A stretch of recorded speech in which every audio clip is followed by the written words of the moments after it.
Bismillahirrahmanirrahim. Assalamualaikum warahmatullahi wabarakatuh.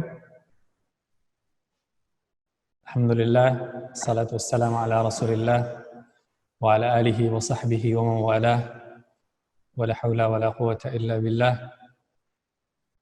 Asyhadu an la ilaha illallah wahdahu la syarika lah, wa asyhadu anna Muhammadan abduhu wa rasuluh.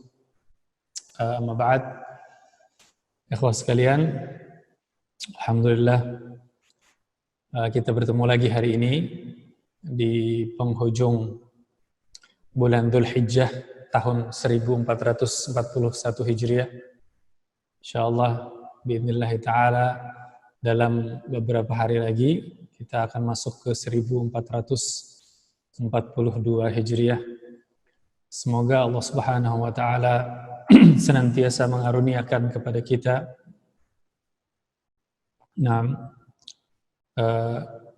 al-ilmu yang bermanfaat dan amal yang saleh. Kemudian pada hari ini ikhwan,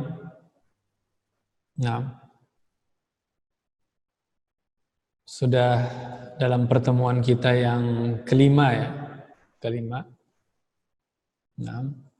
Jadi sudah 4 pertemuan sebelum ini. Dan ini adalah yang kelima. Pada pertemuan yang pertama, Ustadz pernah memberikan tugas kepada antum untuk menghafalkan nasabnya Nabi SAW. Ustadz minta 5 saja pada saat itu, tidak seluruh nasab. Insyaallah hari ini kita akan dengarkan bersama-sama. Konsep untuk sekalian di absen ya, sekalian di absen. Absen. Yang belum hafal silahkan dihafalkan.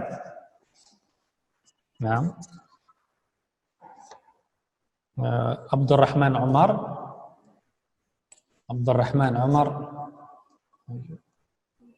Belum masuk.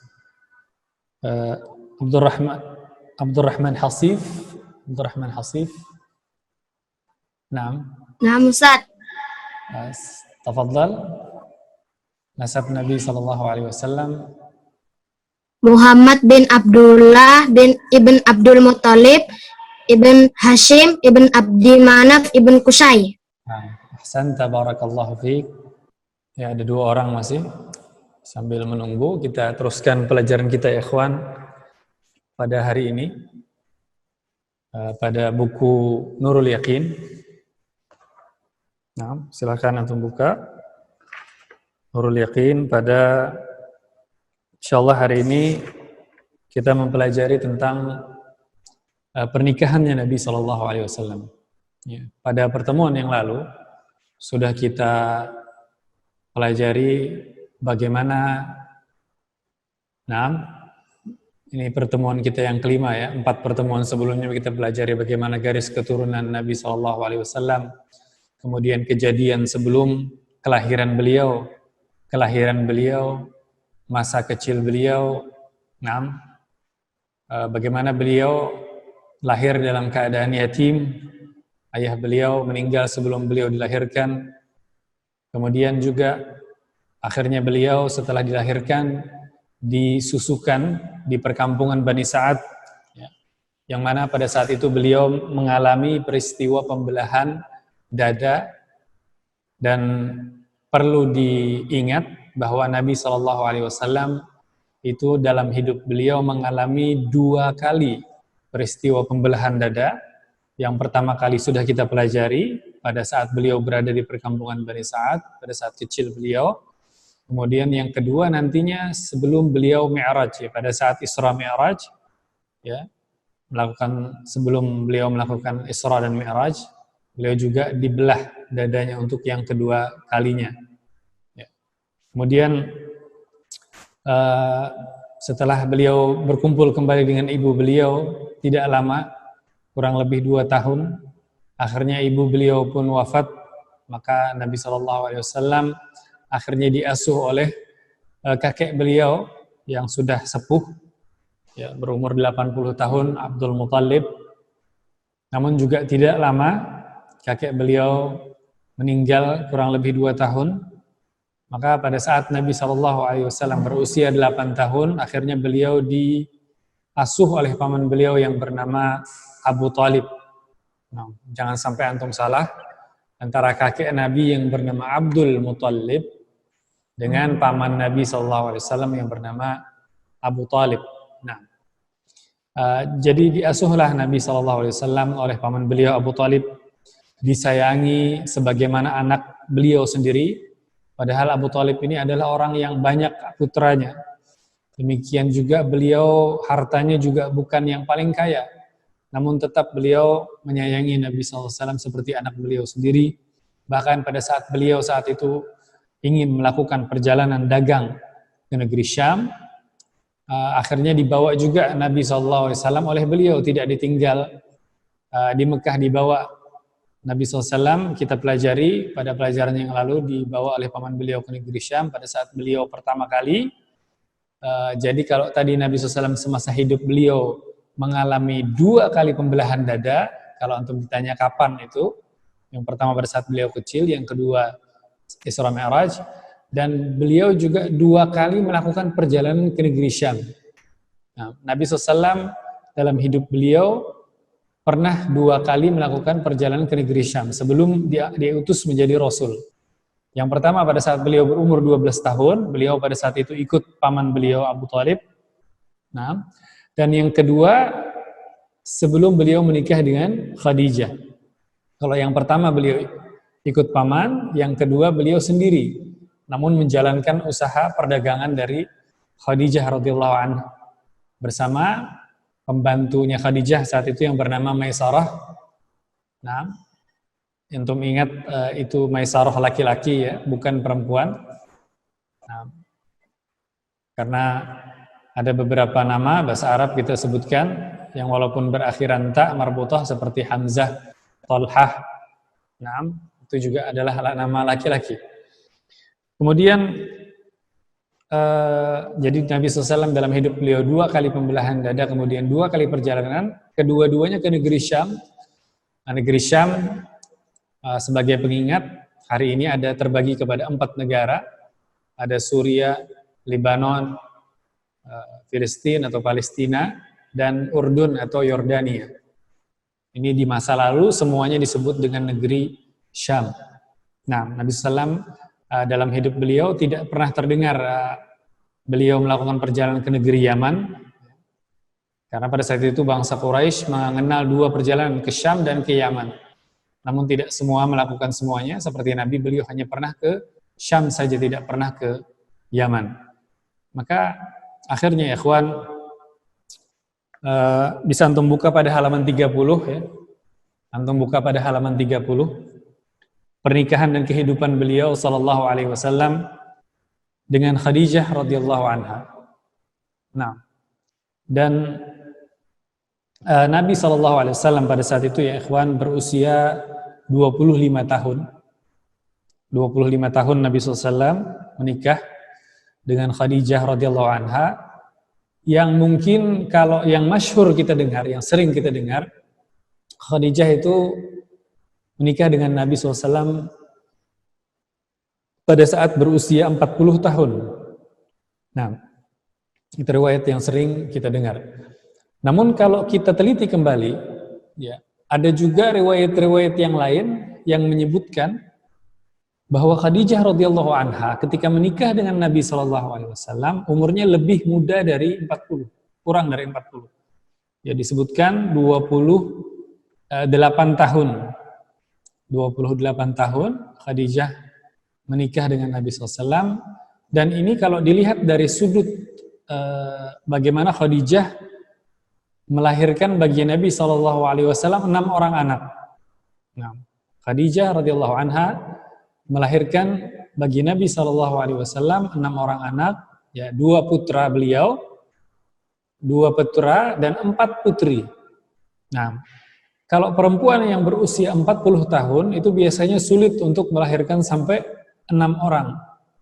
Nah, namun kalau kita ambil riwayat yang mengatakan 28 tahun, maka mungkin sekali perempuan melahirkan sampai 6. Nah, jadi dari Khadijah inilah nantinya ya ikhwan, Nabi SAW mendapatkan keturunan beliau, yaitu 2 putra. Ya, insyaallah mungkin antum hafalkan nantinya nama-nama 6 putra-putri Nabi SAW. 2 putra, yaitu yang pertama Al-Qasim. Al-Qasim ini putra tertua Nabi SAW. Dan dengan beliaulah, dengan Qasim inilah Nabi SAW dikunyahkan. Kunyah itu adalah nama panggilan ya. Jadi Nabi SAW itu gelarnya Abul Qasim, bapaknya Qasim. Qasim itu anak tertua, jadi Abul Qasim itu disebut dengan kunyah. Kemudian yang kedua putra Nabi SAW adalah Abdullah. Ya, dan kedua putra Nabi SAW ini meninggal pada saat mereka masih kecil. Nah, ini 2 putra Nabi SAW, yaitu Al-Qasim dan Abdullah. Kemudian ada 4 orang putri Nabi SAW.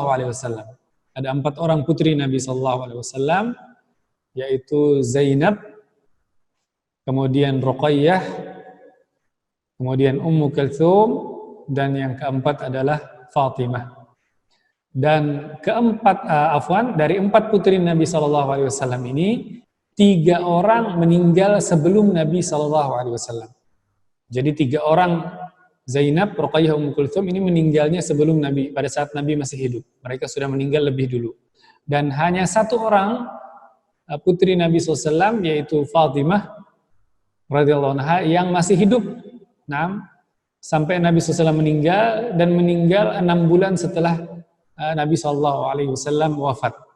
Jadi hanya Fatimah saja, anak Nabi SAW yang wafat setelah beliau. Itu pun tidak lama, ya, 6 bulan. Adapun yang lain semuanya meninggal sebelum Nabi SAW. Nah, itu semuanya lahir dari Khadijah radhiyallahu anha. Nabi SAW sebetulnya memiliki 1 orang putra lagi dari istri yang lain, ya, yaitu Maryah Al-Qibtiyah, yang dihadiahkan oleh Muqawqis, penguasa Mesir, kepada Nabi SAW, kemudian dinikahi oleh beliau. Sempat melahirkan seorang putra yang diberi nama Ibrahim oleh Nabi SAW, namun Ibrahim ini tidak berumur panjang, ya. Hanya kurang lebih setahun lebih beberapa bulan, juga meninggal. Nah, itu satu-satunya anak Nabi SAW dari selain Khadijah. Adapun selainnya itu semua beliau memiliki keturunan hanya dari Khadijah radhiyallahu anha. Adapun istri-istri yang lain tidak ada yang melahirkan bagi Nabi SAW. Maka bisa antum baca ya ikhwan, Nabi SAW sebelum beliau menikahi Khadijah, Khadijah ini juga pernah menikah, bisa antum baca pada halaman 30. Ya. Sebelumnya Khadijah pernah menikah dengan Abu Halah dan memiliki seorang putra yang bernama Halah. Dan sebelum Nabi SAW ada beberapa orang juga yang sempat melamar Khadijah, namun tidak diterima. Tidak diterima oleh Khadijah. Baru setelah Nabi SAW, bagaimana Khadijah juga sebelumnya mendengar, dan setelah melihat bagaimana kejujuran dan kebaikan akhlak Nabi SAW, baru beliau diterima. Adapun di antara yang disebutkan di dalam kitab-kitab sejarah, di antara yang pernah melamar Khadijah adalah Abu Jahal.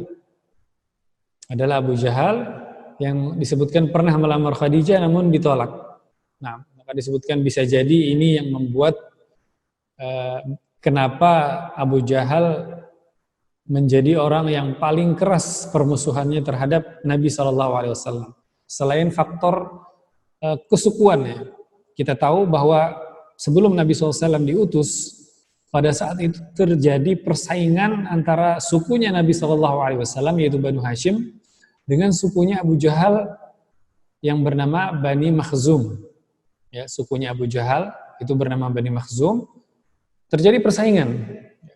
Masing-masing antara kedua suku ini ya berlomba-lomba dalam berbagai macam bidang, dalam persenjataan, dalam peperangan, yang masing-masing memiliki kesatrianya masing-masing, kemudian juga dalam kekayaan, masing-masing memiliki kedermawanan, ya, para dermawan, ya, berlomba-lomba untuk memberi makan jamaah haji, saling bersaing ya. Sampai nanti ketika Nabi SAW diutus, baru Abu Jahal berhenti. Dalam hal ini mereka tidak bisa menyaingi. Kenapa? Karena Nabi SAW ketika pertama mengatakan kepada kaumnya bahwa beliau telah diutus, beliau mendapat cemoohan, mendapat celaan dari orang-orang Quraisy.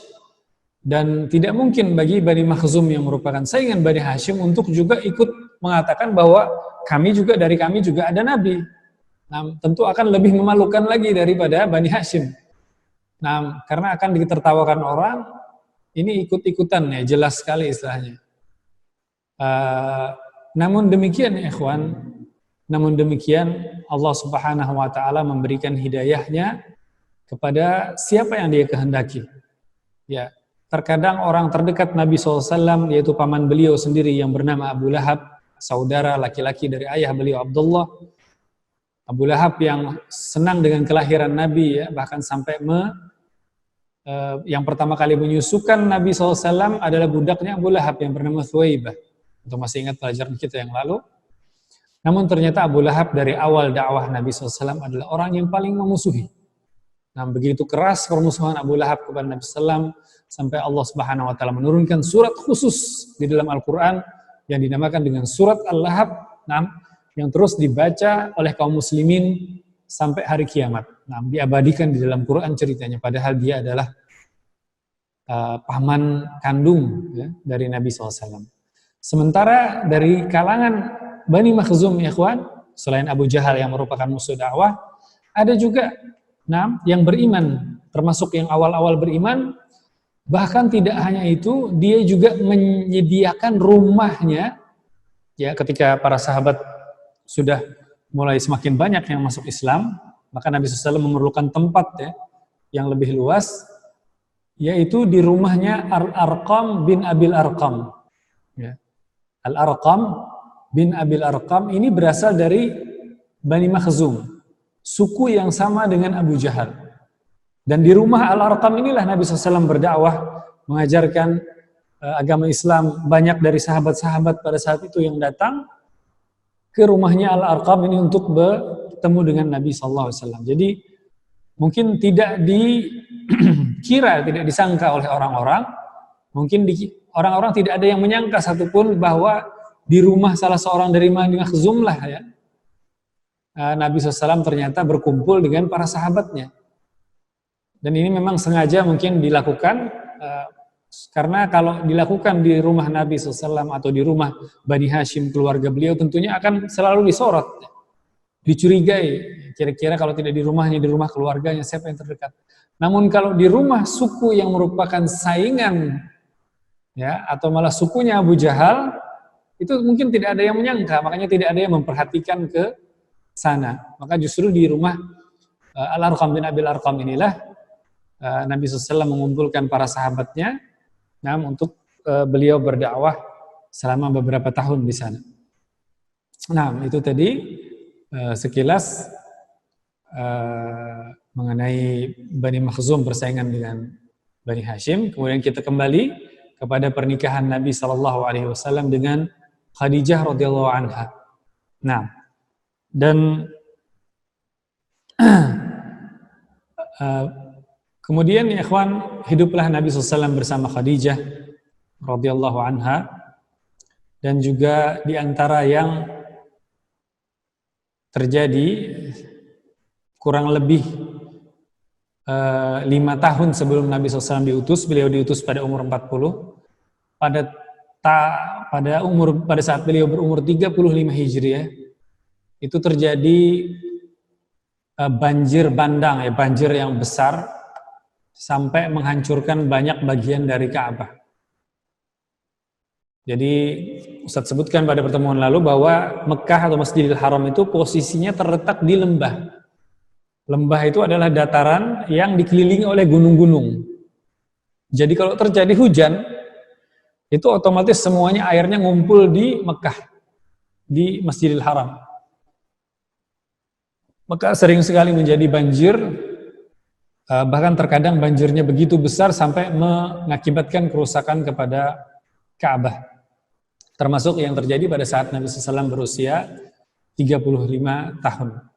Nah, maka akhirnya orang-orang Quraisy pun melihat pada saat itu Ka'bah sudah keropos, istilahnya untuk diperbaiki, renovasi sedikit sudah tidak bisa, harus diruntuhkan dulu, baru dibangun yang baru. Namun pada saat itu orang-orang Quraisy agak ketakutan ya, karena peristiwa Abrahah, ya, peristiwa penyerangan Abrahah, bagaimana pada saat itu datang ingin menghancurkan Ka'bah. Nah, ternyata Allah Subhanahu wa taala hancurkan mereka. Allah menghancurkan pasukannya. Maka orang Quraisy pertama mereka agak takut ya untuk merubuhkan, walaupun itu untuk membangun kembali Ka'bah. Maka akhirnya salah seorang dari tokoh Quraisy ya, yang bernama Al-Walid bin Mughirah, bisa antum baca ya ikhwan, pada halaman 31, bisa sambil antum baca pada halaman 31 pembangunan Ka'bah. Nah, jadi ada Al-Walid bin Mughirah, ini salah seorang tokoh Quraisy, inilah yang mengatakan kepada mereka, berbeda. Kita sekarang menghancur untuk membangun kembali supaya lebih memperbaiki kerusakan.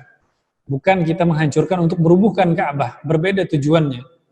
Nah, bisa jadi perbuatannya terlihat mirip namun tujuannya berbeda. Maka akhirnya orang Quraisy pun setelah itu mereka merubuhkan Ka'bah dan menemukan pondasi seperti yang dibangun oleh Nabi Ibrahim alaihissalam. Kita tahu ya ikhwan, Nabi Ibrahim alaihissalam itu membangun Ka'bah itu sebelum Nabi Ibrahim itu sudah ada berbentuk pondasi.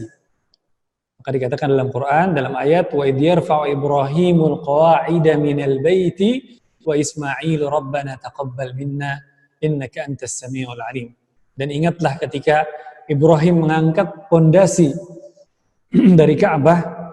Jadi pondasinya sudah ada, kemudian dibangun oleh Nabi Ibrahim alaihissalam menjadi seperti Ka'bah yang berbentuk saat ini. Maka oleh orang Quraisy dirubuhkan bangunan yang ada di atas pondasi, kemudian dibangun lagi oleh mereka Ka'bahnya, dan begitu hormat dan memuliakannya orang Quraisy kepada Ka'bah ini, sehingga walaupun pada saat itu mereka masih melakukan pekerjaan yang haram, ya, semisal riba dan lain. Namun pada saat membangun Ka'bah mereka tahu bahwa Ka'bah ini tidak boleh dibangun kecuali dengan harta yang halal.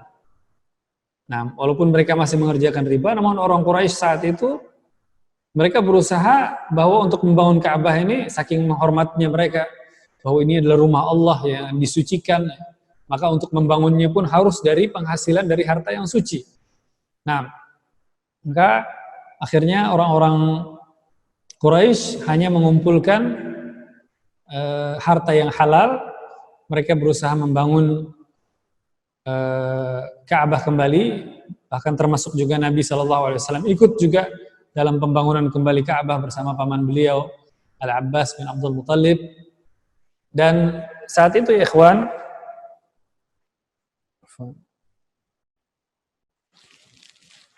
Ustaz gambarkan sedikit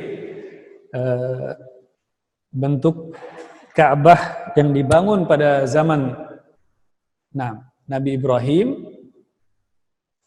Itu mungkin sedikit berbeda ya dengan, atau dari sini ya, dengan Ka'bah yang kita kenal ya.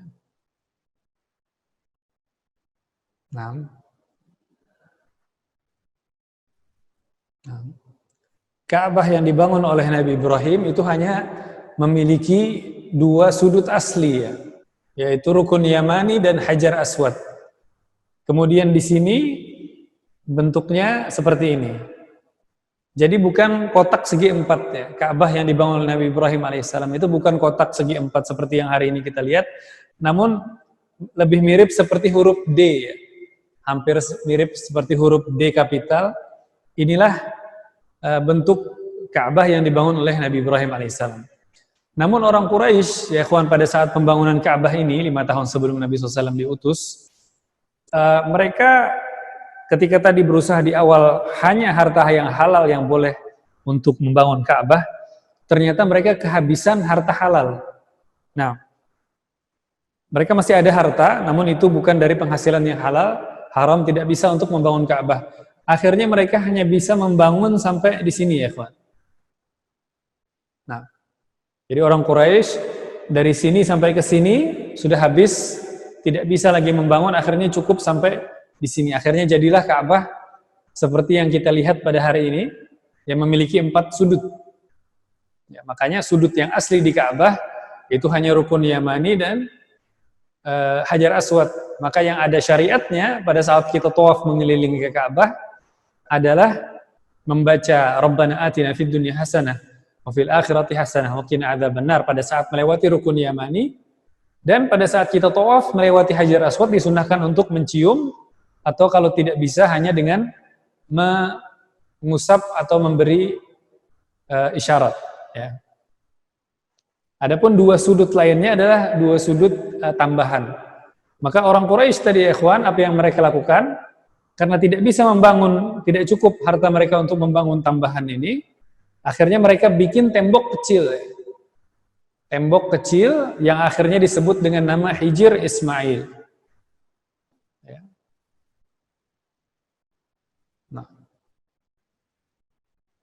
Nah, tembok kecil ini sebagai pertanda bahwa ini masih termasuk bagian Ka'bah. Sebetulnya ini Ka'bah. Namun karena penghasilan mereka yang halal saat itu tidak mencukupi, akhirnya mereka hanya memberikan tanda saja. Makanya kalau orang tawaf itu harus melewati di luar Hijr Ismail. Adapun kalau tawafnya sampai di sini saja, maka ini tidak terhitung tawaf karena masuk ke dalam Ka'bah. Maka akhirnya ya ikhwan, berlomba-lomba orang-orang Quraisy membangun Ka'bah ya. Seluruh suku ya berlomba-lomba dari keempat penjuru ini seluruhnya membangun sampai akhirnya hampir selesai pembangunan Ka'bah dan tinggal tersisa bagian terakhir ya. Tinggal 1 batu lagi yang terakhir yang belum diletakkan, yaitu Hajar Aswad. Nah, di sini tadi kalau misalkan 4 sudut ini ya, mereka bisa berbagi ya ikhwan. Misalkan suku Bani Hashim dari sini, Bani Makhzum dari sini, bisa dibagi ya, dari 4 penjuru ini, masing-masing suku. Namun ketika tinggal 1, dan itu bagian terakhir ya, bagian finishingnya, istilahnya penyelesaiannya, peresmiannya, ini hanya 1, maka akhirnya terjadi perebutan ya. Masing-masing berebut ya, ingin mendapatkan kemuliaan ini, ingin mendapatkan kehormatan ini. Dan akhirnya pada saat itu mereka memutuskan bahwa akan diserahkan perkara ini kepada orang yang pertama kali masuk ke dalam Masjidil Haram. Ya, dan yang ternyata yang masuk adalah Nabi SAW. Dan ketika mereka melihat Nabi SAW, mereka pun berkata, Radina bil Amin. Kami telah redo dengan Al-Amin, julukan Nabi SAW, orang yang sangat dipercaya. Maka Nabi SAW pun memutuskan untuk Hajar Aswad tadi, batunya diletakkan di atas sebuah kain, dan setiap perwakilan dari setiap suku itu memegang 1 sudut dari kain. Jadi semuanya bersama-sama memegang setiap sudut. Kemudian Hajar Aswadnya diletakkan di atas kain, dibawa bersama-sama. Mereka membawa bersama-sama sampai ke Ka'bah, kemudian nanti giliran meletakkan barulah Nabi SAW sendiri yang meletakkan dengan tangan beliau. Maka orang Quraisy pun akhirnya menerima dan puas dengan keputusan Nabi SAW yang bijaksana ini, yang tadinya mereka sempat berebut, hampir berselisih bahkan, namun setelah keputusan Nabi SAW, maka selesailah pembangunan kembali Ka'bah ini 5 tahun sebelum Nabi SAW diutus. Ya, bisa antum baca ya ikhwan, bisa antum baca pada halaman 31, bisa antum baca nantinya pada halaman 31, dan insyaallah kita akan lanjutkan ya, karena waktu sudah hampir habis. Kita akan lanjutkan pembahasan tentang pembangunan kembali Ka'bah ini pada pelajaran berikut insyaallah. Kita tutup ya ikhwan sampai di sini pelajaran kita. Kita baca doa kafaratul majlis. Subhanakallahumma wa bihamdika Asyhadu an la ilaha illa anta astaghfiruka wa atubu ilaik. Assalamualaikum warahmatullahi wabarakatuh. Waalaikumsalam warahmatullahi wabarakatuh. Warahmatullahi wabarakatuh.